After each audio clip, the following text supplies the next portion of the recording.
I just want to get your take on the president's speech. We noted how long it was. It was historically long, but just the content. One word that really kind of caught my ears when the president talked about being unrelenting when it came to his policy.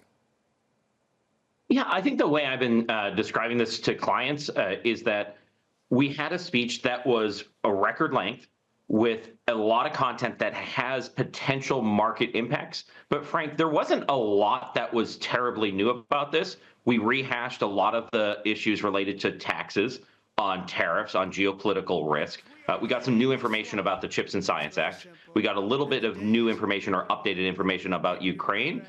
So a lot of things to unpack here, but from a huge market moving position, it's really the tariff news overnight and whether or not we're going to ease up on Canada and Mexico. That's really going to be driving the conversation today.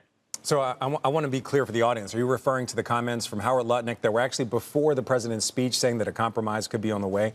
Do you think that's what's really leading to some of the bounce back in the market we're seeing right now, specifically automakers that have been hard hit?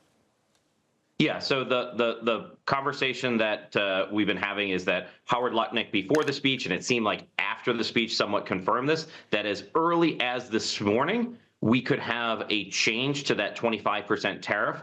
What I've been telling folks at Raymond James is prepare for a roller coaster ride as it relates to these tariffs, that they're going to go on, they're going to come off, or they could get increased, decreased at any time because Trump and Trump alone is the one who can do this. I do think the base case for me as it relates to the China, Canada, Mexico tariffs is that it ultimately settles out at a certain number. Are we going to see a 5 to 10% tariff on Canada and Mexico versus a 25% tariff?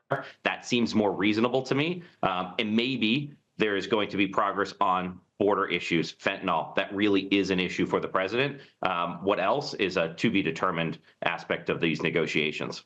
Yeah, I just want to be clear. We were just showing the graphic a second ago to the audience. Howard Lutnick essentially said he believes that Trump's going to work something out with them. Not a lot of details, but just work something out. I also want to go to the comments from the president when it comes to the CHIPS Act. So if you think Howard Lutnick's comments are what's moving the general markets higher, why do you think we're seeing this big bounce back when it comes to CHIP? Is that also on those comments? Or is it his plan when it comes to chips as far as replacing the CHIPS Act with a different proposal? Frank, I would say that most of the bounce back in chips are because we could get some easing on tariffs. The CHIPS Act comments from last night was Donald Trump saying that it was terrible, that we should get rid of it, and to use those savings to get a pay down of the debt and the deficit.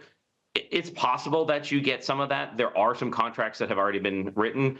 There are some tax provisions in there that allow you to get really nice tax credits if you build a semiconductor plant here in the United States. I'm kind of skeptical those go away. New additional grants probably do not happen because of this. Reworking grants, I think that's actually a really interesting question because we get questions of some of these chip makers that might look different today, Intel, others, than when they first got the grant. TSMC has said that they're going to invest $100 billion in the United States building out their plant in Arizona. So to me, it's an interesting part of the conversation, but I don't think it's a fundamental change. It's more of Donald Trump doesn't like what the last administration did, and the last administration did the Chips and Science Act, so he doesn't like the Chips and Science Act.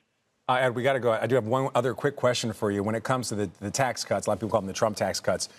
Where do you think? Do you think we're closer after that speech last night? It seems like these two parties are more divided than they ever have been before. Well, Republicans and Republicans alone are going to do these tax cuts. It is going to be done, I think, sooner rather than later. They want to get this done by the end of May. They want to make it permanent. The trajectory right now is to do that. And I think that they are more likely than not to be successful, Frank.